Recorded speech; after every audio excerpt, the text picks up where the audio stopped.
You survived. Welcome to 2022. Well done. If you're watching this, that probably means you're alive. Thank you. Unless ghosts watch this as well, in which case you're welcome as well.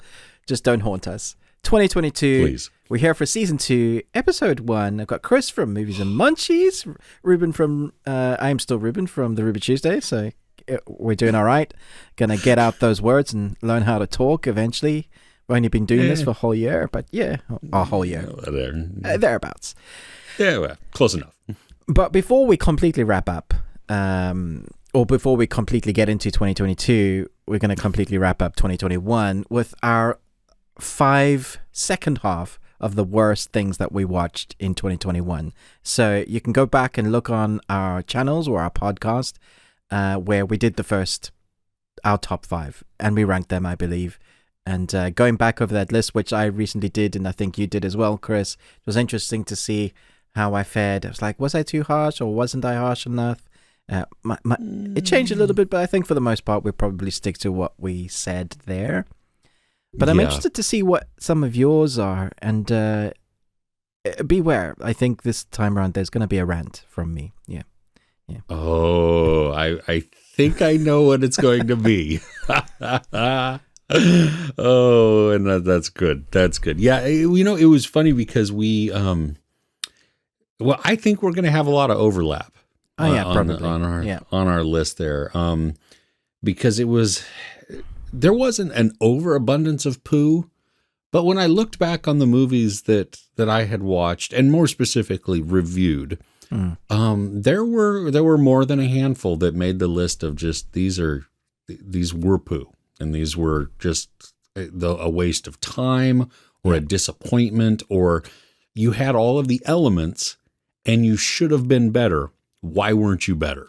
No, that's my feeling with some of them, that when I reviewed some of them, I might have given them an okay mark. But now thinking about them, or even having the thought of trying to go and watch them again, I'm like, I don't want to, which in my mind drops them lower. If I were to review it now, I'd probably give it a lower mark because it's not a rewatchable. It has all those things that just irk me. At the time, when I watch it originally, I always try and find something positive, whether it's a negative experience, because I know how hard you and I both know how hard it is to make something that's creative like that with thousands of people involved. So it's, I don't want to sit there and poo-poo the whole project. Even if it's the worst thing, like Flying Monkeys, you can find something enjoyable probably. And Flying Monkeys has half a pizza delivered. So, if you haven't reached that level of poo-poo-ness, you're okay. Okay, so... Oh, good stuff, Here we go. Oh, wait, actually, I wanted to ask you something, Chris. Oh, okay. On your Movies and Munchies thing, sometimes you have Munchies and you bring out the really random thing. So, here in the UK, there's a chain called Primark, and during Christmas, they put out, like, an American section of... Is it fried? No. It's like all wrapped sweets because it's a clothing store. So, to sell, that would be really weird having fried stuff in the clothing store. So, my wife bought me something called Warheads Cubes, sweet and sour fruit and chewy candy. I've never had the cubes. Right. So it is an American thing. It is an American thing, and there are some Warheads that have managed, there's a couple of flavors, and I don't remember which ones they are, that have managed to turn my face inside out. Oh, really? They're really sour, are they? Okay. Yeah, not all of them. That's the weird thing. Each color some of them in this box is a different taste. Yeah. Oh, you're just going for that. Oh. Okay. Oh. Yeah. Do you like sour stuff? Not really. Okay. How is that? Is that really potent? Oh, okay. Yeah. It's so funny because there are occasionally sometimes where, I'll try some of those and I'll be like, this isn't anything. Whoa. All of a sudden that's the face right there. It's kicking in. Oops. Hit the microphone. Oh my goodness. It doesn't last too long, but yeah, it makes your cheeks go concaved. Yeah. Exactly. Yes. Thankfully, they do. It has a short half-life there. It just, it comes on strong and then it goes away rather quickly, so you can continue on with your day, and you don't necessarily have to repeat that experience unless you enjoyed it. And then you put another one in. So there you have it. We get some American sweets here, and I've tasted of the sourness. Well, if you want fun, put a handful of them in your mouth. Oh, different flavors, different colors. Gosh, yeah. It will not be a good experience, and it won't taste good. No. But your head might implode. So there is that. Yeah, it's like mixing Coke and popping candy. Yeah. Yeah. Oof. Oh. Oof. On that note, would you like to start us off with your? I guess, have you ranked them? I did not rank them. Okay. Because they're all. See, I've ranked mine. Yeah. Oh. Yeah. Okay. Well, do you want to start then? Okay. And then sure. I'll maybe rank mine as we go along. Yeah. Are we doing our 5? Is that what we want to do? Yeah, top 5. I think so. Yeah. Okay, because I have more than 5 on my list. So yeah, no. My original list, I have 38. So maybe Ruben was just moody this year. 2021 moody Ruben. No, I don't know. I mean, because I think if we go back to your criteria, because I have a couple on my list that I was maybe overly generous to. Maybe I'm willing to admit that. If I were to go back and rewatch it and re-review it, I think I would be less kind to it because I don't want to rewatch it now. You know what I mean? Yeah. I have 2 or 3 on there that I'm like, no, I have no desire to go back to this, even though portions of it may have been fine, and then other parts there's that just shout to you, no. Yeah, exactly. Okay. So, okay, go for it. Okay, so on my number 5 is a film I had high hopes for because its prequel was excellent. And this is in the horror genre. And this is one we didn't actually talk about fully because we didn't want to. This is Halloween Kills. Oh, yeah. Which I just thought the more I thought about it, like at the time when I watched it, I thought, yeah, that was pretty bad. And then the more I thought about it, I was like, no, that was really bad. Because it didn't scare me. It was gore for the sake of being gory. You had your protagonist, Jamie Lee Curtis, just not in the film. Like, she's there, but she's doing nothing. She's in the hospital the whole time until she's walking about, and then they're all chanting stuff like death dies today. Is that what they were chanting? Yeah, sure. Sure. Forgettable. Yeah, exactly. I didn't care. Yeah. There were just moments in this film. It's like, what are you doing? You're just in a town and you guys are kind of the bad guys. You are doing all the classic stupid things of not checking whether he's dead. You're going into the basement. All the cliches. If you look at the predecessor, that it was kind of like, it's not a reimagining, but like a rebirth of the franchise almost. They'd done one, and then they skipped all the others that came between, and they're just saying they'll continue from there. And it was excellent. It was tense. It was tight. You had Jamie Lee Curtis, the Scream Queen, kicking butt. There was a big trap in the apartment. It was excellent. And then at some point in this sequel, you had our villain learn, like, what was he, a martial artist, taking on the entire squad of the firefighters. Just like, I was like, when did he learn that? And the lady with the iron, don't forget about that. The lady who showed up to iron his clothes. Yes. So okay. There's so many parts in this film that I'm just like, why? And yeah, so what did you think about it?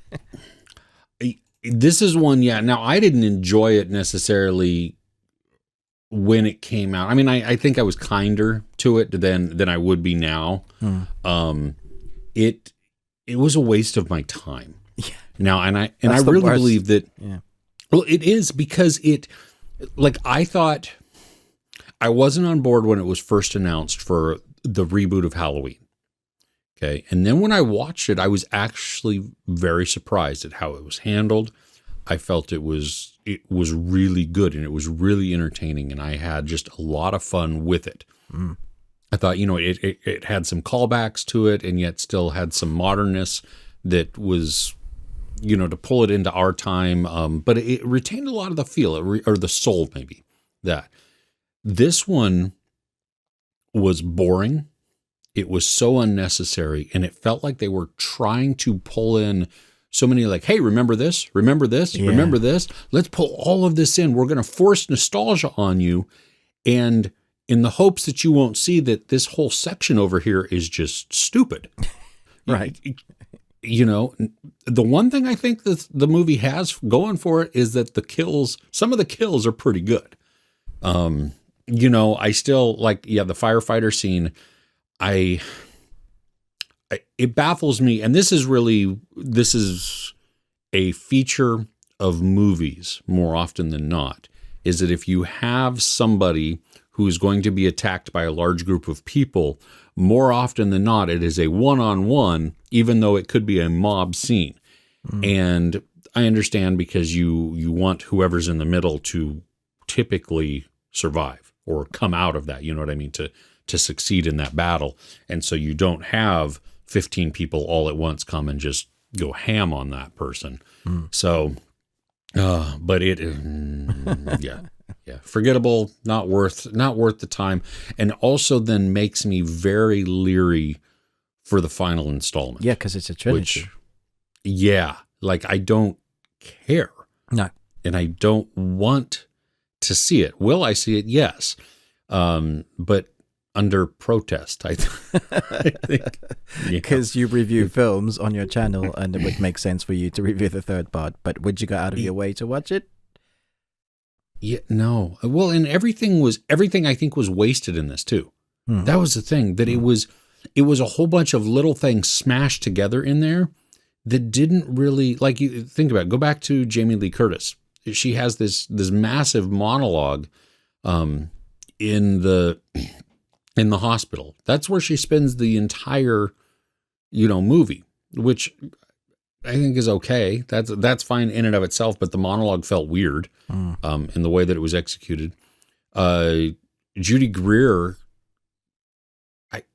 she was underutilized. I think she was probably one of the best parts of the movie, because she's like the rational person. She's the intelligent person trying to scream at all these people, "You're idiots," especially after you go after this mental patient who is just terrified for his life. Yeah. Just it. You see, I didn't understand why they had added that bit, because it's meant to be a fun film, but they went for the realism. The predecessor, the one before it, yeah, it's still gory, it's still scary, it has those tense corridor scenes, but it's still fun. When that music kicks in, there's going to be something that's going to happen. But here, they went for, we're trying to have fun. Remember this bit, because there's literally a bit that they recreated or showed from the 70s. And it was so nostalgic that they showed us some of the movie.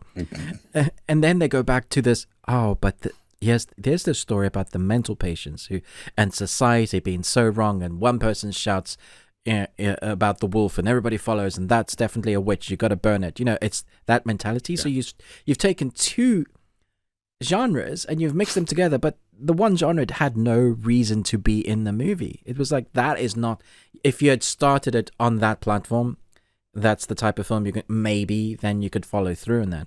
But just to shove it in there because you want to be woke, to use the term that everybody's using colloquially now. Yay. No, stop it. Yeah, it didn't fit. It didn't fit. Yeah. Okay, happy faces all around, everybody. Yay! This is the thing about talking about the worst. You're like, because you like films so much, you're upset when it's bad. Yeah. Especially when it could have been better and it should have been better. Yeah, that I think is the word. You know what I mean? Like some of those the horror movies that we had reviewed earlier in the year, we knew they were terrible. Yeah, going in.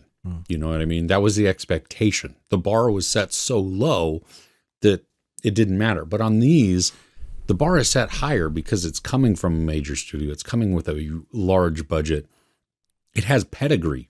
Exactly. That it just, squandering to its name. Yeah. Yes. So what's at your number 5 then? This is a movie that should have been better for me. Now, it's funny because other people seem to really enjoy it. And maybe we watched a different movie. I don't know. But it is Joe Carnahan's Cop Shop with Gerard, not Depardieu, Gerard Butler and Frank Grillo. And, excuse me, where Frank Grillo is he's a scumbag. I mean, he's not a great person. But he is being chased by other scumbags. There's a price on his head, and he intentionally gets himself arrested, taken into custody, so where he can theoretically be held safely away from these other people. Then Gerard Butler gets himself arrested. Maybe Frank Grillo didn't get arrested. Again, it's kind of forgettable. Anyway, Frank Grillo ends up in jail, in a local jail in like Nevada, in the middle of nowhere. Yeah. Gerard Butler gets himself arrested so that he can be placed into the cell because he's after Frank Grillo. The cops themselves are, except for one, are bumbling idiots.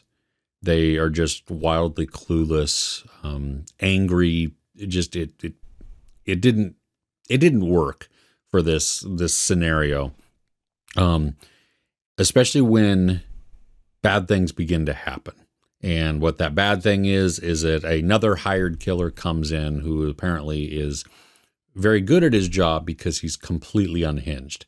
And I can't remember the actor that played him, but that was one of the best portions of the entire movie, was him just being just crazy, just cold-blooded killer for no reason, just boom, and really off when it comes to his mental stability. I felt no tension. I felt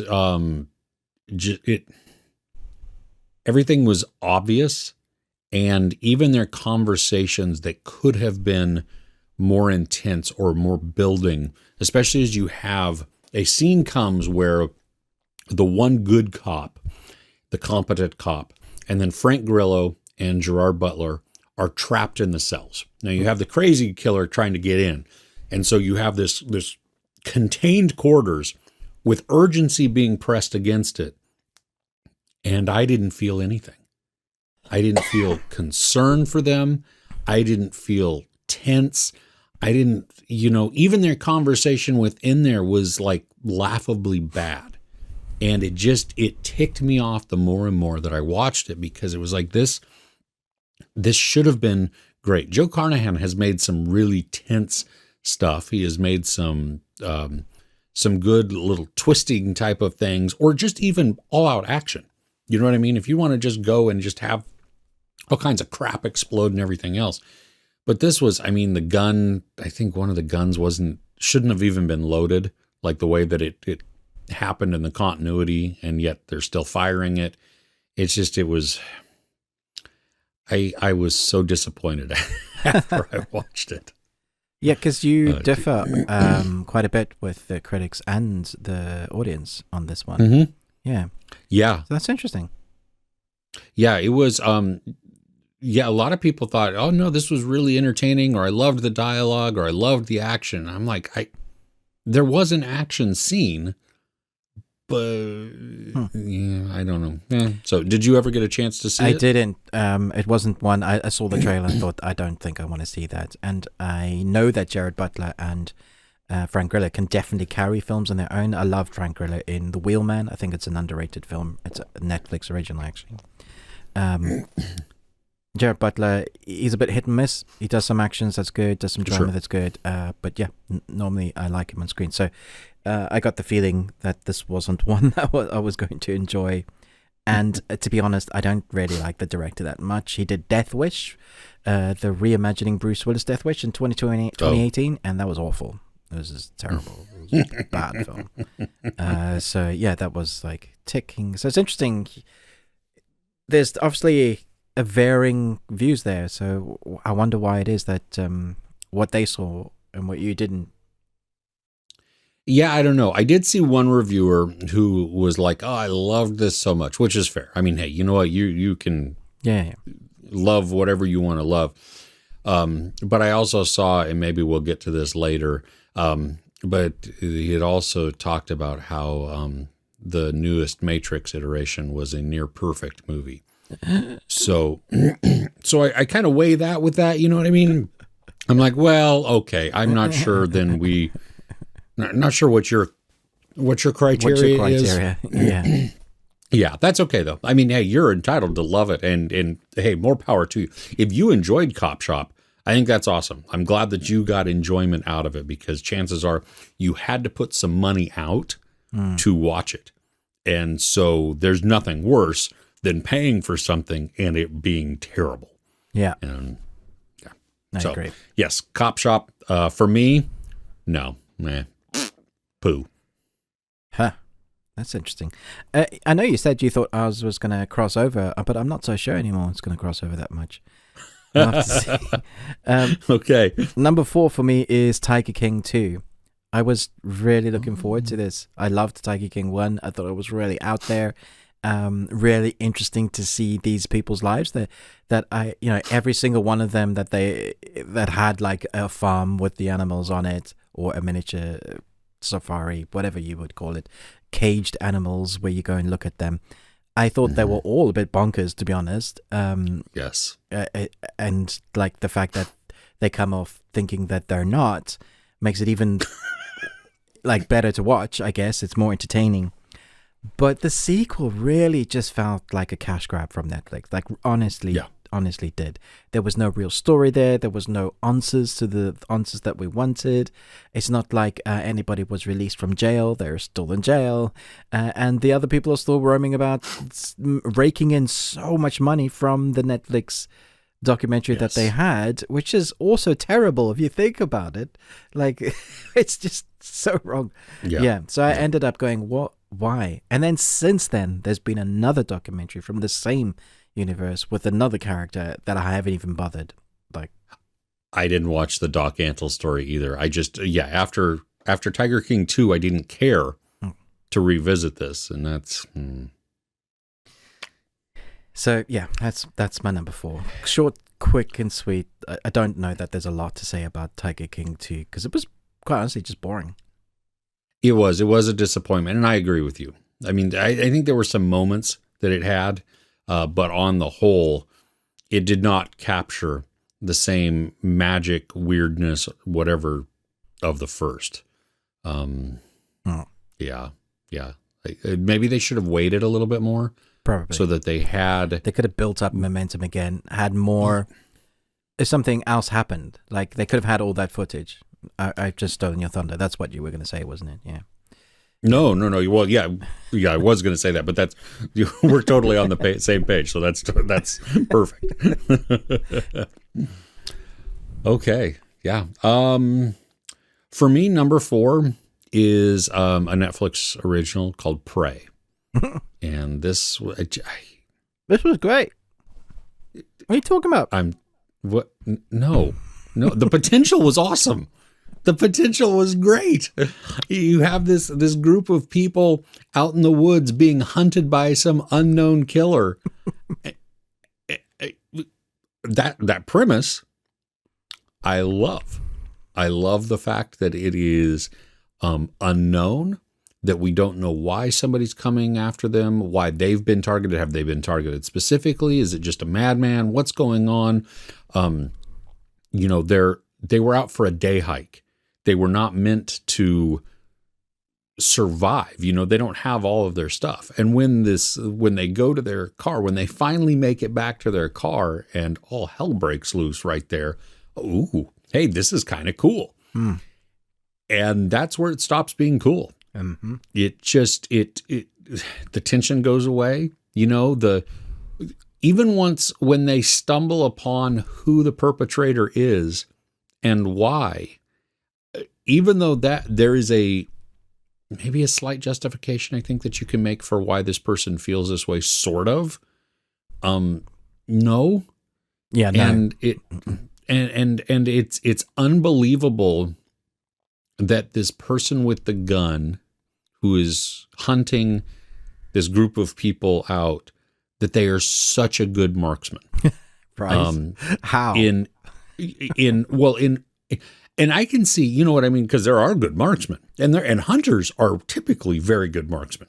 Then I use marksman as an inclusive of marks people. That just sounds weird, so I'm going to continue to say marksman.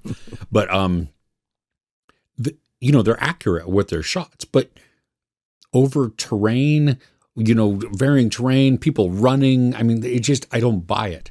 And the whole thing, and then the end, correct me if I'm wrong, doesn't the perpetrator, and I don't care, I'm going to spoil it.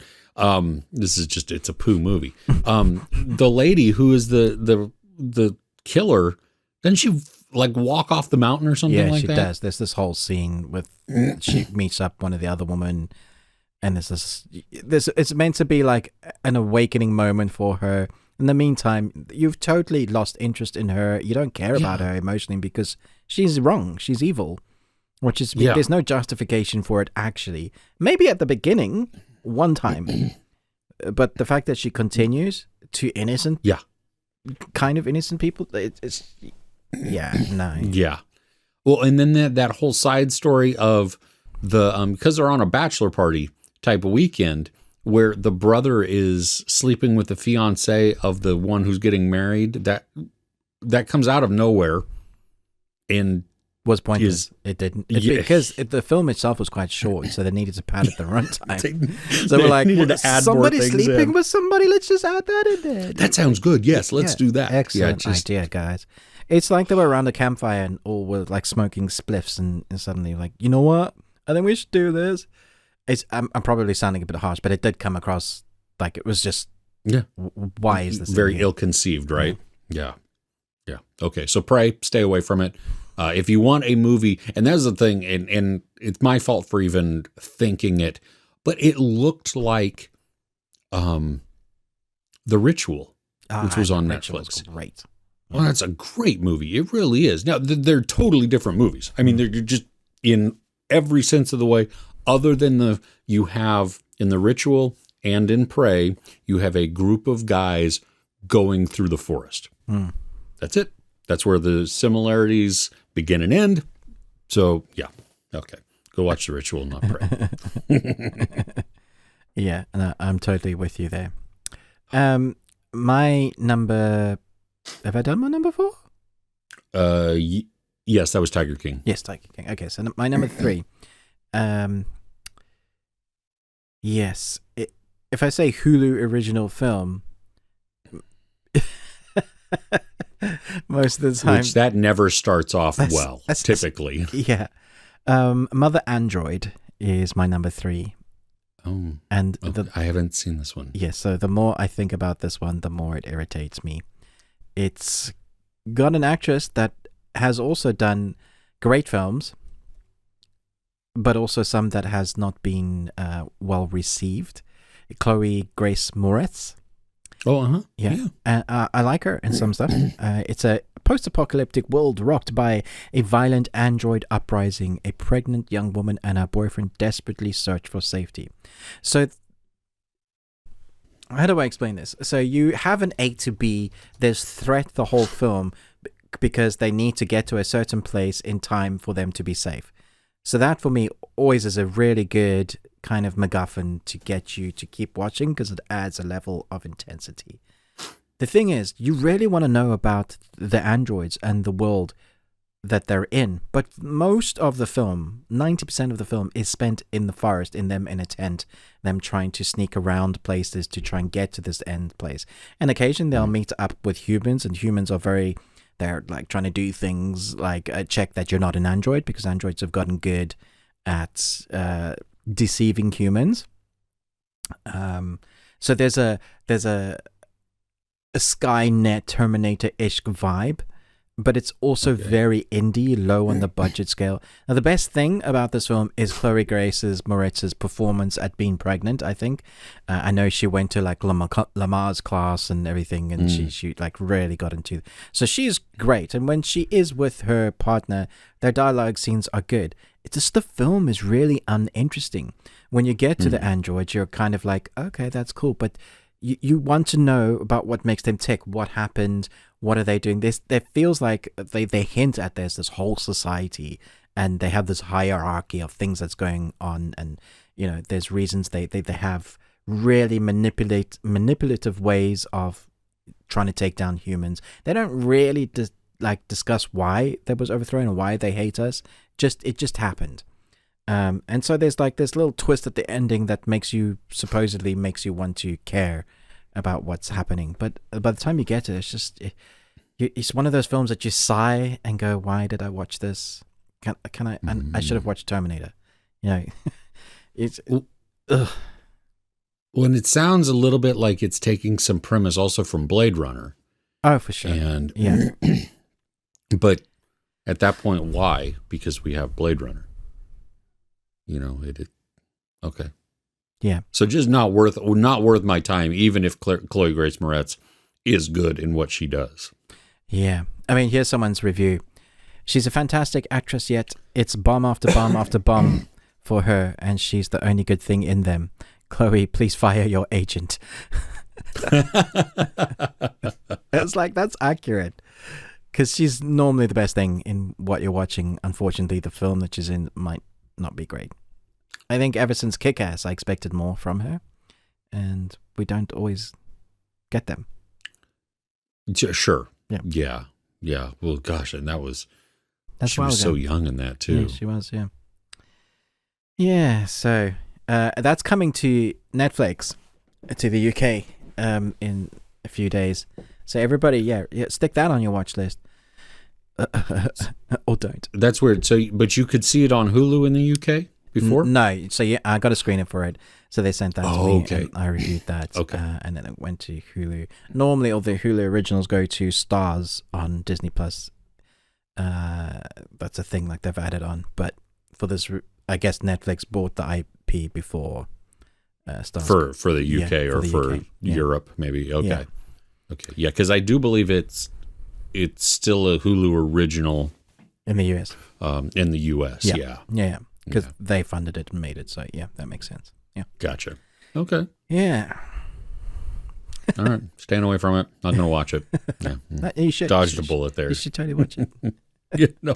I got so many other things to do. I need to make good decisions with some of my time, Okay. Oh, okay. My number 3. It is a movie that came onto Netflix. That's where I saw it. Right. But I guess maybe it had a release someplace. Maybe it didn't. Maybe Netflix was where it released. I don't know. Okay. But it's not a Netflix actual movie, but it's called Aftermath. Yeah. Great film. Stars I love this one. Ashley Greene, Shawn Ashmore. Yeah. Where you have this struggling young couple, they're trying to stay together. There's issues from their past, and they're offered this amazing deal on a home, and bad things begin to happen there. Well, the whole premise for the home, Shawn Ashmore owns a crime scene cleanup company, and he cleans up a crime scene at this home, a grisly, terrible murder. Yeah. And in an effort to start anew with his wife and maybe get a fresh perspective and everything, he buys this house. He talks his wife into buying this house where the double murder that is grisly and bloody has occurred. Yeah, but I mean, if you've seen the house, Chris, it's an amazing house. Okay, yes, it is an amazing house. And it'll go cheap because someone's murdered there, right? Yeah. Well, and it's okay. If you go to old houses, there is a high probability that somebody has died in that. Yeah, true. And maybe even some bad things have happened along the way. Yeah. Just because one bad thing has happened doesn't mean it's going to happen again. Yeah, but typically, if you know it's the bad thing that happens and it just happened, are you really going to be buying the house? Especially when you and your wife are already having marital issues. And this is to restart things. This is to start over as a fresh beginning. That's not a fresh beginning. Well, maybe it's to keep her in check. So, like, in fear, she knows that you've bought, like, a serial killer house. So, you're like, oh, I don't know what he's up to. Yeah, I don't know. It okay, I'm going to spoil it because it was spoiled from the very beginning. Weird things happen, and it turns out that there's some dude living in the house in some secret passageway. It's not even original. Like, it's been done so many times, hasn't it? Well, yeah, and one of the things that gets me is that, like, Ashley Greene's sister disappears, and nobody is really concerned about that. I know. They're not really concerned at all. No, it's like, oh, well, she's just not there. She's gone away. And then she turns up all bloody and dead in the bed, and that's when they kind of care, but not a lot. The whole thing unravels, and where it had, and there were actually a couple of moments that gave me chills. It built up a little bit of tension here and there, and it, especially when we have some of those scenes with, things will move. Yeah. When somebody will leave the room, come back, and something has moved, and we're like, what is this? Is this a ghost story? Is there somebody in the house? Is there an intruder? What's going on? And then when you see some of the security cam footage, how it's moved around, or you see somebody come in here like, whoa, crap, where did they come from? That's legitimately freaky. I mean, somebody invading our personal space of our home, that is terrifying. That is violating, and it's absolutely wrong. And I think on that level, it can affect just about everybody. But when you're watching it in this film, it just becomes uninteresting and predictable. And you're right, we've seen this done before. Better. See, I was really disappointed because I thought it was a supernatural film. In fact, I'd seen your review and a lot of people talking about it, and I thought, wow, Chris is getting a lot of traction from this. Let me go and check this out. And I was like, oh, it's one of these. It's a weird supernatural thing. There's obviously something to do with the person that's died. Oh, this is going to be interesting. It's going to be different. And then it wasn't. And I was like, really? And then they haven't figured it out. And they're like, but this is so obvious. What is this film? Yeah, just, ugh. And then, oh my gosh, okay, so I just remembered one more thing. The Shawn Ashmore has the two buddies that he does the crime scene cleanup with. Yes. One of them is just a terrible person. Yes. Just he's making all kinds of terrible jokes that are then not funny also.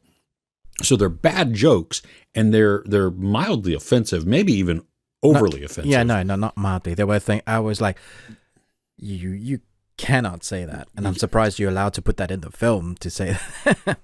Yeah, and then it wasn't funny either. Yeah. Right? It didn't land, yeah. It's sad because I really like Shawn Ashmore as an actor. I think he's great, yeah. And he probably is the best thing in it. But yeah, that's not saying much because it's a bad film. It is a bad film, yeah. So stay away from Aftermath. Yeah.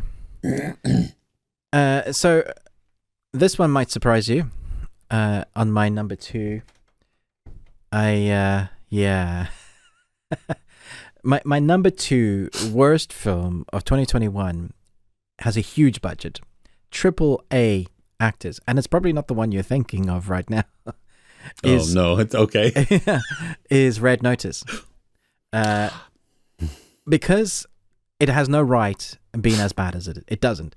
It has a massive budget, something like 250 million, has the AAA cast. You have Wonder Woman, The Rock, and Ryan Reynolds. That there should be enough to make the film really entertaining.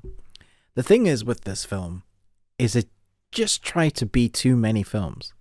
It didn't really stick the landing, and it really pulled from all the genres of Indiana Jones, the spy thrillers, Ocean's 11. The thing is, the jokes didn't land, which is weird because you have the comedic timing of The Rock and you have the genius of Ryan Reynolds, who is able to spout comedy for every line of dialogue if he's allowed to let go. He can do that. Like, he is absolutely a genius. He's brilliant. You just have to look at Free Guy. Brilliant. Original IP, really fun. Jodie Comer, dry humor in amongst him. and then you have Wonder Woman, and I know she can act, but I also just felt like it was they were using her because she's Wonder Woman. It was just like, oh, she is this person. She didn't really get much to do other than she appears occasionally as this MacGuffin, really good-looking woman, but she didn't. She was just there almost for eye candy. And then we have The Rock being The Rock, kind of. I guess it just didn't work. The worst thing for me about this is it had all the explosions, it had all the supposed fun and excitement, except for the majority of the film, I was just bored and I wanted it to be over. Yeah, this is on my dishonorable mentions list. Okay. Yeah, because you're right, and I was excited to see it, and I think I was more generous, I think, at the outset than I would be now if I were watching it. It's too long. It's too many things. It has lost its focus considerably. And you're right. It should have been way better. I mean, what they bring to the table, had they been allowed to do their thing, I think would have been outstanding. You know, and I had said that, yeah, Ryan Reynolds was, he felt restrained. Yeah. You know, and some people are like, what are you talking about? He's talking like nonstop. Well, I didn't say he was kept quiet. He just wasn't him. I mean, if you think about, like, even take some of his commercials that he does on YouTube for the companies that he owns. Yeah. He is just overly sarcastic, dry, witty, I mean, hilarious in short bits of time. And then we have other movies where he's hilarious throughout. So it's not that he felt like they said, rein it in. We don't want you to be the same Ryan Reynolds that you are.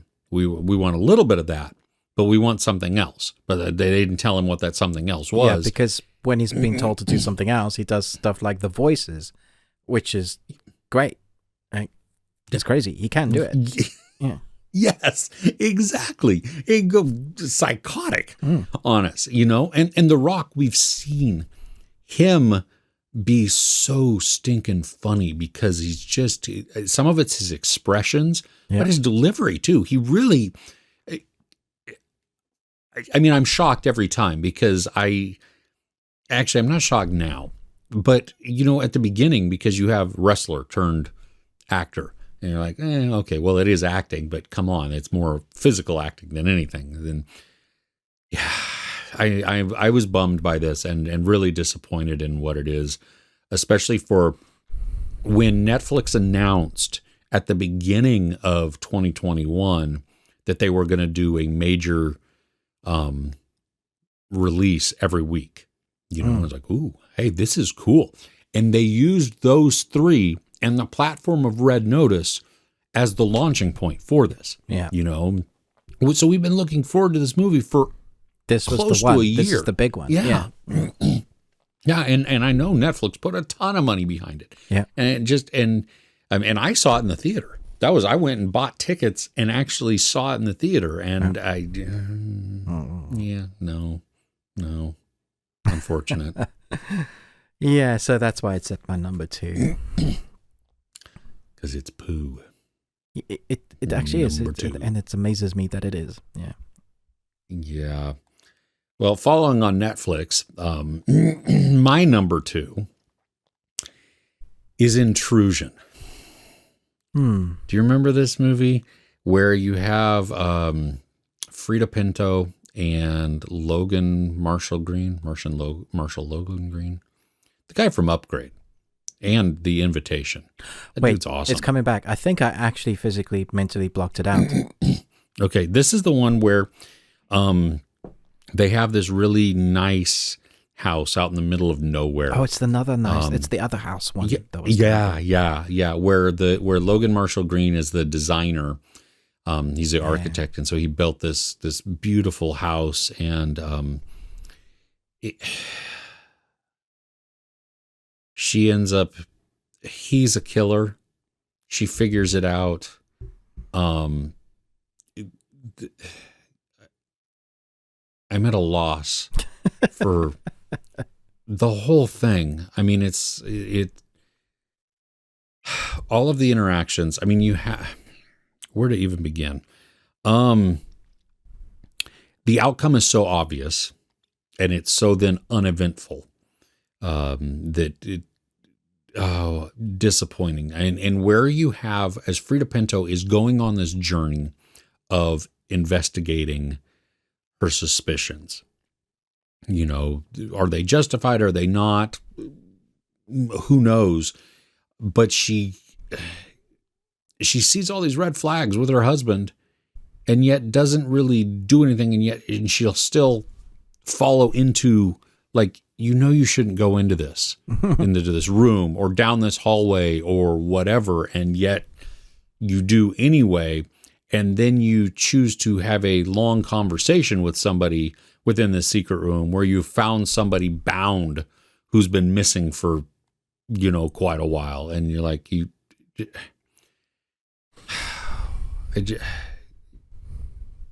I think exploring the idea that you've lived with someone that's as bad as that for so long is interesting. And I think they could have explored that much more, because you hear of these stories where people, like, I had no idea. And you often wonder, how did you not have any idea? Like, it's weird. Like, you think you would know. And I think that's an interesting premise. But all of the decision making in this, it didn't feel real. It felt forced Hollywood. But even then, I felt like Hollywood still wouldn't make that decision. It's all the wrong decisions. You're like, no, you're making that person make that decision to keep the movie going, but it actually wouldn't happen. Yeah. There was a thought that had popped in my head. I mean, yes, it would have been great to examine more of just that relationship. You know what I mean? To dive into that more, but it didn't take the time to do that. It didn't, no. That was the thing. I mean, she has some suspicions when their house is broken into, which at the outset, it feels a little weird. But then we find out that it seems more justified. We can actually get behind the break-in. But the guy then, the Logan Marshall Green, has a gun planted in the house in a pot, which, you know what, that makes sense too. I mean, if you're living out in the middle of nowhere, that you would have a weapon to help protect your, okay, that makes sense. But the disagreement between the husband and the wife about why he has it, where she doesn't want to have it, just all of these things could really be dived into more. And she's like a psychiatrist or a psychotherapist or something like that, some sort of counselor. And so you would think that they would be able to dive more into that realm. And yet that would be the obvious place for me to go. Yeah. Yeah. It was the obviousness of it, and just the whole execution made it not worthwhile. I was more bummed than anything as it, I just got more and more bored as it went along. And they had moments of tenseness too. That was the thing where I'm trying to think what, like Frida Pinto's character goes to where this person was missing, or the house of the person who was missing. She's doing some investigation and she runs up against people who she's sneaking about. That couldn't be tense. And you don't know who the people that you're coming in contact with, because they could be weirdos. Yeah. And yet, I don't know. Yeah. I mean, have you met the human race? We are weird. We are. This is true. But just terrible decision making all the way through, which then breaks a lot of the sympaty for any type of character. Yeah, exactly. Too. Yeah. All in all, like, I will never watch it again. Yeah. No, not at all. Right. So before I get to my number one, I think we can do honorable mentions. I would like that. Cool. So I've got three. On the three is Clifford. I don't think the film needs to exist. It's not a terrible film. Oh, that hurts me. Oh, really? I enjoyed that movie. Yeah, I liked Clifford. I mean, it's generic, totally. It's not even that it's generic. It doesn't need to exist. It's one of those of like, is the animated series better than this live action film? Yes, a lot. How do we justify this movie? Also, the accent from a particular English actor.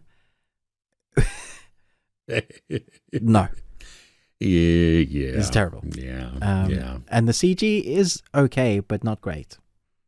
There were times when, especially when she's on top of Clifford, I was just like, oh. Yeah. It was. Sorry, okay. Chris. No, that's okay. That's okay. You're allowed to be wrong. No. Yes, and a lot of people did like this. So, Well, and I think maybe on how you watched it, because did it come out on theaters also? Yes, it was mainly theaters for us. Yeah. Okay, because I think it was Paramount Plus here, if I'm remembering correctly. Yeah, so something one like that. in the UK you'd have to pay for to go and see. Okay, which that I can see that if I were to see that in the theater, I would have been disappointed to output the money. I watched it on my couch. I think I would. So I would have given it more because yeah. Okay. Yeah. Fair enough. And then Kingsman. The more I think about it, the more disappointed I get with it, and I think I gave it some leeway originally because it's the director who I love. I love the actors. It's a great cast, and it has some terrific action moments, like genuinely outstanding action moments. The thing is, it's too serious. The genre that they've gone for is completely opposite from what Kingsmen should be. It's forgotten to be fun. They've lost the banter. And that really irks me because I love the first one so much. I can handle the second one because the second one got really silly. It's like they went from, we've gone too silly, let's go way out there for the prequel. And now I know that they're going to do a sequel to the prequel. And I'm really hoping that they find their feet again to be, because there's some time and space in between. And so the more I think about it, the less, like if I were to rent it or own it when it comes out, I'll probably just skip to those action sequences. I don't care about the story. Okay. Okay. So the third one on my list of honorable mentions is surprisingly season 3. Season 3 is good. Oh. Okay. And I rated it, I think, like 4 out of 5 Nicolas Cages. So I've got it in my... The thing is, because Netflix told me that season 4 was coming out before it ended, there was no tension in the series. So I knew that it was going to be fine. It just fizzled out. So I enjoyed what was going on, but the whole time I'm thinking, what was the point? The reason I love this is because I never know who's going to survive, but now I know exactly who's going to survive. So, So the series itself is fine.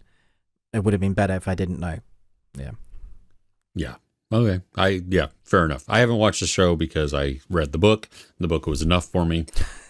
But I do know that it is wildly popular of a series. So, but yeah, that was, anytime you have potential peril for one of the main characters, to announce that the show is continuing on before it's even come out, before the previous season has come out, why would you do that? Yeah. I wouldn't even have announced it yet because I think the next season it comes out like September or close to December, maybe again. So it's way too early. So you could have kept people. Let people experience it. Yeah. Okay. Yeah. Okay. So my 3, The Princess Switch 3. Now, when I first reviewed this, I was a little more generous than I should have been.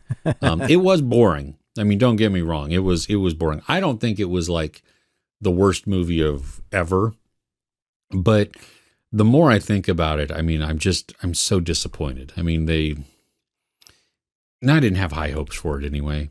I like Vanessa Hudgens in this though, and not necessarily in this movie, but in the Princess Switch movies. I mean, the concept is cutesy and everything. It's done. I'm surprised you even got to 3, to be honest. I enjoyed the first one. The second one was okay. I mean, it wasn't stellar by any means, but I was entertained by it. And I thought, you know what? Having 3 in this could be fun. You're adding all kinds of complications and everything to it. And maybe that'll, it'll just make it more goofy and zany. And yet it was more boring than anything. It has no right to be that. It should double down on the zany. Yeah. Yeah. Yeah, because you have her, and I think Vanessa Hudgens actually can play the characters really well because there's the very proper There's then the very kind of straight-laced, but who's not always proper, trying to be a little bit. And then now you have, which was introduced in number 2 and is the main focus. The evil one 3. or not the evil one? Yeah. Yeah, the wild card more than anything. You know what I mean? And that should add some zaniness to it. She wears black. Except in this, she wears a lot of white, I think. What? Okay. Or she has blonde hair. Right. Maybe that's the white part that I'm thinking. It doesn't matter. It's irrelevant. She even has, though, she has 2 henchmen that are goofy and stupid, and they should be hilarious. And sometimes they made me chuckle a little bit, but the whole movie just, and I don't want them to continue on with this show. I'm so surprised this film is boring. Really, I thought it was going to be amazing, Chris. Yeah, it should have been cute. Really, I mean, come on. At that age, I didn't expect amazing. That's all you were expecting. Yeah, and not boring. And it was boring. That was too bad. Next is this is one of the weirdest movies I saw this year. It made its way through the festivals, and I didn't get a chance to see it there. But it's called Crypto Zoo. Now it is an animated drug trip. The animation is amazing. I mean, it's like hand drawn and painted, very creative, very unique. So it's not that. The story is that was probably the least interesting thing about it. You have just this group of this evil guy trying to catch these cryptids, which are like a Medusa or a griffin or any of these types of mythical creatures, except they really exist. And he wants them for his own collection or whatever. And then you have this other group who is trying to protect them, and so they make a crypto zoo where they can then enslave the animals in a sanctuary. So it's kind of weird because it's a duality of both of them are doing kind of the same thing. One believes they have a noble purpose, and one believes that they're right to have these for their own thing. The voice cast is cool. Michael Cera. Peter Stormare, Lake Bell, I think. Yeah. So it's a good cast. Again, the animation is great. It is bizarre. the movie, and just it comes across as being very artsy. It is very artsy. It's not for everybody. Not a lot of people, I think, are going to really enjoy it or even gravitate towards it. The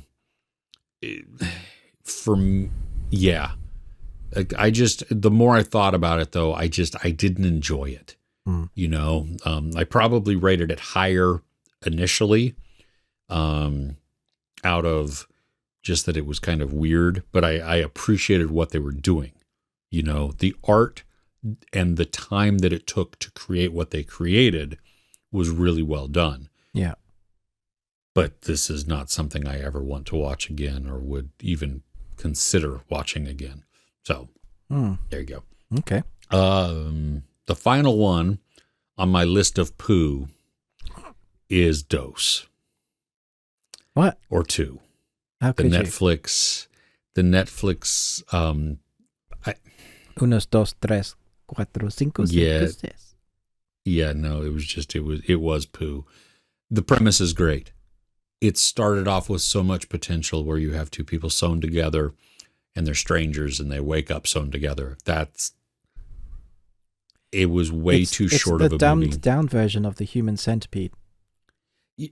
Well, and I think more watchable. When I heard the concept of the Human Centipede, I had no desire to see that. I don't want to watch that. That's gross. That is. So this, it's oversimplified. It's given too many outs. You know what I mean? Like they explain too many things too quickly. And I think that for me was the issue. It needed more time. Yeah, it really, because what was it, like 71 minutes? It was so short, yeah. Yeah, they really, build up this world in this room, this contained room where you have some dual visual imagery, and it has all of this potential there.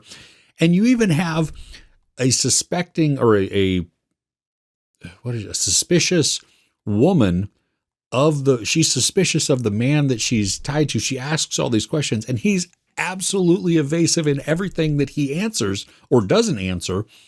That's good there too. I mean, and what do you do? Because you're sewn together, and just, and then the answer comes on way too quickly, and the explanation, and then the pretentious ending, and oh my gosh, the ending. The yin yang, I'm in the dark, curled up in this form, and I'm in the snow, curled up in this form, and then it turns into a two, and you're like, oh, this is amazing, and everybody's shouting at the screen going, give me back my time. Yeah, at least I think the one positive thing is going for it is that it was only 71 minutes. Hey, so you've only wasted an hour of your life on this and not more. I mean, I kind of went with it. I was really hoping it was going to be an escapism film, like an escape room. I was hoping they were going to escape the room and there was going to be another room, like Saw sort of thing. There's a lot of, because Saw does that. That's why Saw is interesting. Even the new one, the offshoot of it, I thought that was really fun because it had all these like escape rooms that they had to go from one room to another and try and survive. That's always fun in a really grotesque, gory way. Oh, yeah. And I thought, imagine having to do the escape room with them sewn together and survive, and get, like a game, like it gets harder, but you get things along the way. The premise is so exciting, and even when they start explaining it, and you get the dad, he just rattles off, "This is what it is," and then it ends, and that's it. Literally 5 minutes later, it's the film's ending, and you're like, "What?" What? You've wasted my time. Yeah, so I definitely think I gave it too much of a if I were to watch it now, I'd rate it lower. But I loved the duality. I loved like the twos and everywhere around the apartment and all of that. And I love the idea of it. I think that's probably like where it could have gone. But its execution was just like, what on earth? Bad. Yeah. Okay, what tops your poo list? Okay, The Matrix Resurrections is my worst film. I knew it. of the year by far. Like nothing quite tops the feeling. I when I left the cinema, I was just like, I can't actually talk about this film. Normally, my family likes to talk, and like they were like, "Hey, do you want to talk about that?" I'm like, I don't. I can't yet. I just can't. My brain was just rattling off what I'd seen. I was going over and over again, and days later, I'm like, it's put me in a foul mood. I don't think I've ever had a film do that to me before. Like, a film's a film, and you get over it, and you don't like it, fine, put it on. But I think because I loved The Matrix so much, it's like one of those films that made me fall in love with films. There were certain films that I saw as a young kid that would, like Goonies, Never Ending Story. But in London, when I saw that there was on the double-decker red bus, there was just like this code falling down, and nobody knew what the hell The Matrix was. And I went and saw it, and my jaw hit the floor. When Trinity does that, I was like, oh, okay, what am I in for? This is weird. I love it. And so you get that. And then I saw it 4 times because I saw it with a friend, because I had to take my friends and they couldn't see it at the same time. And I was like, I had to show everybody what this was that they're experiencing. Loved it every time. Seen it a number of times. Bought it on DVD, Blu-ray, 4K. I have it up the wazoo. It's also in the... I think there is this world catalogue of films. There's 100 films that are collected for historical documentation for like stuff that's important to culture. And it's like one of the 100 films that's in that list. Wow. So it means a lot to a lot of people. Yeah. And so we had number 2, we had number 3. Those aren't nearly as great as the first one, obviously. Sure. But they have great action sequences. They have great moments. And as a trilogy, it sits quite nicely as a contained story. We have the Animatrix, which is part of it, but tells different stories of what, like, people in the Matrix and what's happened to them. Very interesting storylines. The thing with this one is it's because it's been so long, and it's the Wachowskis, well, one Wachowski again. Yes. We expect them, because they've set the bar, we expect them to break the bar again. Okay? And I think that's fully understandable, because when you originally saw that, you were like, yeah, okay. And there were sequences in the second movie and the third movie that they did break the bar. They did things that they hadn't done in the first film, and it was visually really entertaining to watch. This film doesn't have that. It just doesn't. No. And even with the action sequences that they were trying to do that were entertaining, it didn't feel like you were like, Keanu Reeves hardly does any martial arts. In fact, they just give him a superpower. So every time they were like, okay, now I'm just going to push that. He does action, but he's on a bike. Or every time he gets close to someone getting in his face, he'll just push them away. It's like they're saving him for John Wick 4. Like he didn't have that much time. So then we got to fill it up with things that make us want to care about the story. See, here's my fundamental issue with the fourth film, is that it has no reason to exist. Why did they go and get Neo? Like, everybody was fine. That this version of the Matrix is more beneficial to the... So they were making the humans be more, whatever the programming was, it was churning out more energy. And in fact, people were more addicted to the Matrix and enjoying it more. Mm-hmm. There was no real need to get Neo out of the Matrix, except for them saying, I really like him, he was cool, let's go and get him. That's literally what, like, one of them was obsessed with the Neoites. Yeah. And in fact, it puts them in danger because they'd had this war previous, which would have been a great story. Seeing the war and how some of these some of the Matrix and the robots are now on there, like all of that. Tell me that story. That is interesting. I could rant off for half an hour, just continue going, this is why it's not good. The fact that they copied the intro for the first 20 minutes of the first film, but didn't make it as good as the first. They didn't build on it, and it wasn't even like the actress. It wasn't Trinity. It was all different, and it wasn't as good. It just, every moment my heart just sank, and I just was like getting more and more upset, and I was just Yeah, that opening sequence kind of made my eye twitch a little bit, because I'm like, this is same, but it's not. And the things that are off are it was I mean, I liked it more than you did, but the thing that really waned on me was the over self-aware, and then it became self-indulgent. I haven't even gotten into the Matrix is all games, and this is so meta. I don't need that. Like, that is not a story I want to watch. Why? Who greenlit that story? Like, seriously. Yeah, I mean, it was funny that they poked fun at Warner Brothers for the cash grab that this was, but then it continued on. And I mean, if you were to have a drinking game about all of the callbacks that they actually voiced, I think you'd be in trouble. You know what I mean? That like the amount of times that they say bullet time. What? So here's the thing about bullet time that they actually say that makes them so self-aware. Bullet time is never mentioned in the Matrix film. It's a thing that that they do to Neo, the actual filmmakers. Why is that mentioned? It's a technology why is that mentioned in the film? That's not meta. That's dumb. Like, what? Yeah. It was just it. Yeah. There's so much. Honestly, there's so much I could point out that you'd just be like, why? Yeah, it was not. It was. Yeah, the more I thought about it, because I was talking with my oldest son about it, and I was like, yeah, the more I think about it, like, I don't want to watch it again. Like, you know, if I were to re-review it, I'd probably give it a little lower of a score than I did initially. But I was just kind of right down the middle of the road. Like, I didn't love it. I didn't hate it. But it was just kind of like, it was okay for what I watched, you know, whatever. I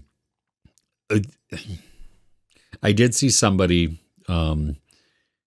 mentioned something on, I think I was scrolling through Instagram, doing my doom scroll there, and somebody had listed, like, I have reviewed over 800 movies, and this is by far the worst movie I've ever seen. And I was like, well, I question the, I was like, I question the amount of movies that you've seen then, and are you only rating and reviewing the things that you know you're absolutely going to love? Because this is not, I can argue that this is not a great film at all. And and we can even go, that this is a terrible movie. I can get on board with portions of that. This is not the worst movie I've ever seen. No, not by far. The reason why I'm so upset with it is because of how close I'm to the original. Okay. Well, yeah. But that doesn't make this one like the worst film. It's not Sharknado bad. It's at least a movie. Yeah, but it has, when you have the pinnacle, the movie, it changed the movie industry with the first one. That was groundbreaking. They then do something in this one where it felt like they were trying to do something groundbreaking again, where you have that whole villain monologue, where even Neo is slowed down. He's barely moving, and that sequence was glitchy. It made my eyes hurt because portions weren't as smooth as I think they should have been, and things. It was just it looked like we filmed something. Now we've taken somebody off of a green screen and placed them within this scene, and yet we didn't make it smooth, or we didn't know exactly how fast we wanted certain things to be. And I missed the great martial arts scenes as well. Like, there was one in the dojo. I thought that was good. I really enjoyed that. But it still didn't have the dialogue scenes that made that dojo scene great. Like the original, you think that's air you're breathing, that kind of line is great. Also, there's one action scene where there's multiple people fighting in this, and I thought this was going to be the one that was like, yay, we're doing what the Matrix does great. And it felt like they'd rehearsed it and practiced it so that it was going to be great. But then they cut so fast, so often, and so close that we can't see what's going on. And when they do the wide scene, it's so wide, it's way out in the distance. You're like, what is happening? You don't know where to focus on. So most martial art action sequences, you'll see the wide shot, and then they'll jump into the medium wide shot, like with Anderson and Neo in the train tunnel, right? So you get that medium wide, and you see them, and it tracks them, and then you'll get the close-up of where he's battering his ribs, which they copied again in this film. The amount of stuff they copied, seriously, just do your own thing. If he had suddenly done it with his feet and was doing like a one-hand stand and gone, I'd be like, sweet, you're doing something different. You're learning. No, we're just going to go. I remember, like South Park. Do you remember? I remember. It's my goodness. One thing that just was popped in my head as you were talking was it was a dark moment, and yet I think got lost in the chaos that was going on. But when towards the climax where Neo and Trinity are trying to escape through the city, and that goes into swarm mode or whatever, and you have the first one we see is this woman and her husband or boyfriend, whatever, her partner in bed. And she wakes up all confused, like, what's going on? And you see him just get out of bed, walk towards the window, and just crash out of it. And then you start seeing all of these people just head diving off of buildings. I'm like, oh, that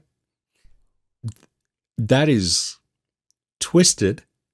And it's kind of cool that the Matrix is using these people as just missiles now. But can we take a moment and actually talk about the amount of people that you're just killing off, right? It was just dark, and you just see them thud, thud, thud. And I'm like, eesh. And how much power were they wasting right there and then as well? Yeah. The whole thing was about saving the power. Like, nah, we'll regrow them, right? It's fine. Yeah. So, okay. Yeah. So that was my sad one. Yeah, I figured that would be on your list.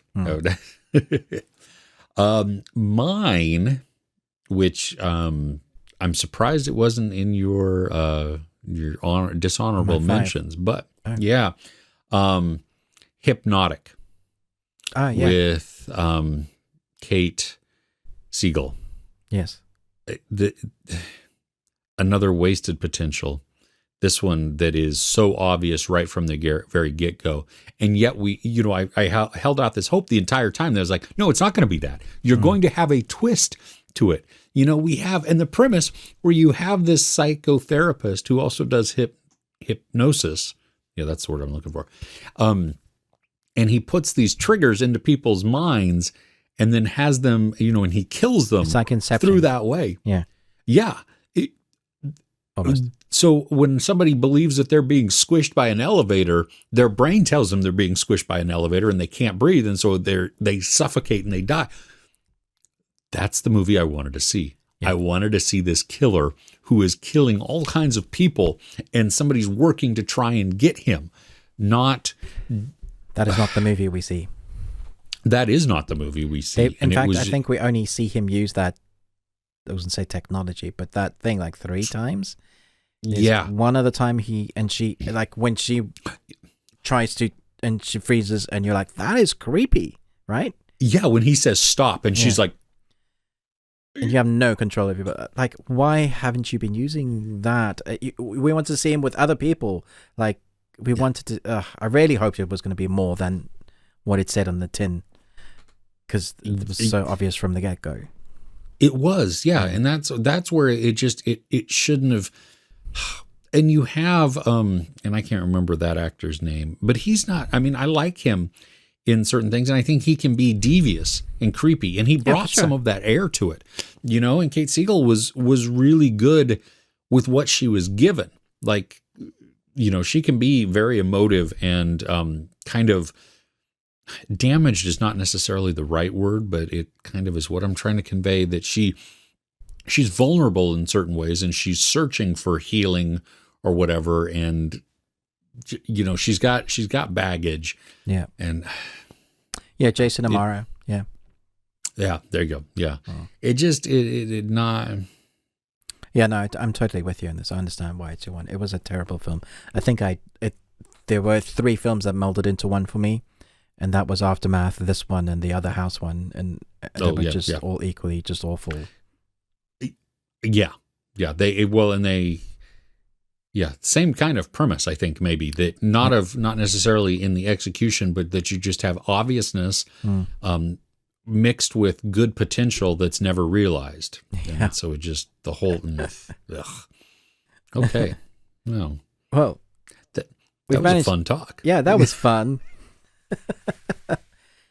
The worst of 2021. Yay. Oh, goodness. Well, yes.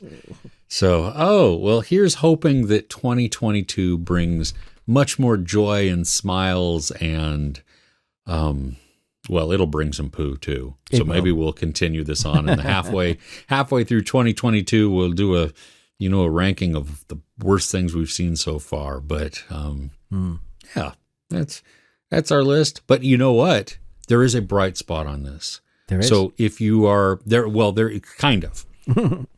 If you're listening on the podcast, you're already going to hear this. But if you're watching this on YouTube, head over to the podcast, because we are going to be talking about the best things we watched this week and some of the great things that we're looking forward to in the coming weeks of this brand new year. Yeah. Thanks a lot for joining us. Thanks for sticking around. Thanks for supporting us. And why don't you let us know your top 5 worst films, or 10 ones that we missed out that you thought definitely needed to be on here, because we definitely haven't covered them all.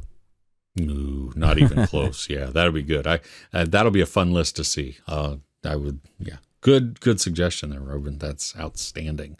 All right. Well, hey, like, share, subscribe. Ruben with the Ruby Tuesday. I'm Chris with Movies and Munchies, and we will catch you all next week. Catch you on the flip side. Trying to be cool. Yo.